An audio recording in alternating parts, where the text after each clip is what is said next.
Hey guys, my name is Jonah Battle. This is my friend Kian. We're in Arizona, and today I'm going to be doing a different kind of animal info video because I will be talking about ants. Specifically, I'll be talking about how to start an ant colony. So let's get into this. Thanks. So to start off your ant colony, you're probably going to want a queen ant, and there's two ways you can get a queen ant. One way is by buying it from a seller, or the other way is by catching a queen ant. So during the summer months, which is June, July, August, or ant season. That's in North America.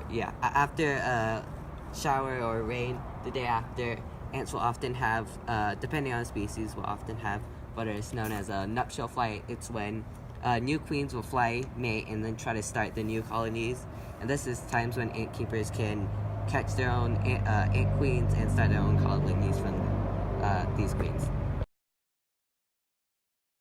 Something like that. Okay, so now we're gonna talk while we walk.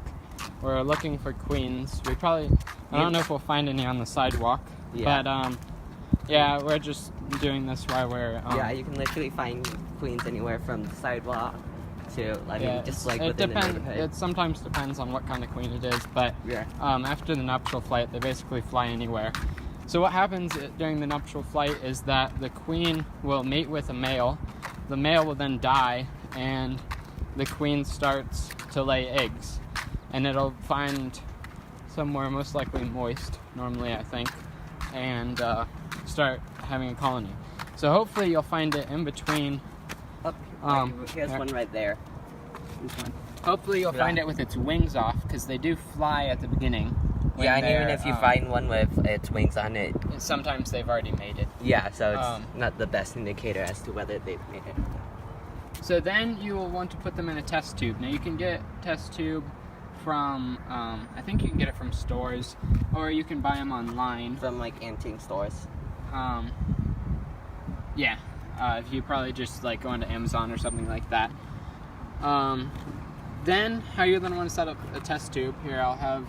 Or we can show it in the later video. Oh no, here, because this is about setting. Okay. So you want to set up a test tube. Here's same kind of ant, and you'll want to have water, then just a normal cotton ball. Then you'll have the area where the ant is, and you'll have another piece of cotton. Another cotton ball.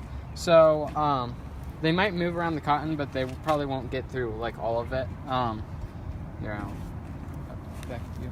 Anyway, what you'll want to do is, depending on the species, you're probably not going to want to feed it in the test tube. Well, once it has once it has workers, then you'll probably want to feed it.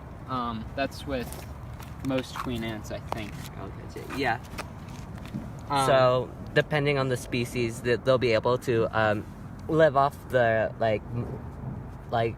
energy from the wings and their muscles, which they don't need anymore, to use it to nourish their brood and themselves. And the rule of thumb is, I think, once they have about 50 workers in the test tube, then you should move them into an outworld. And I'll talk about outworlds in a later video.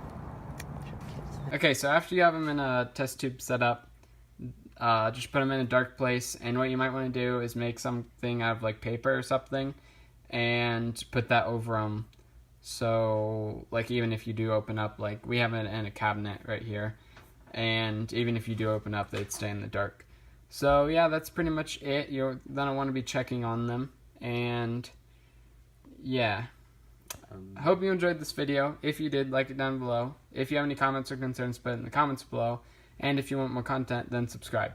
Next week, we're going to talk about, like, feeding them in the test tube, feeding them in, once we put them into an outworld, well, like, what you would do when you put it into an outworld.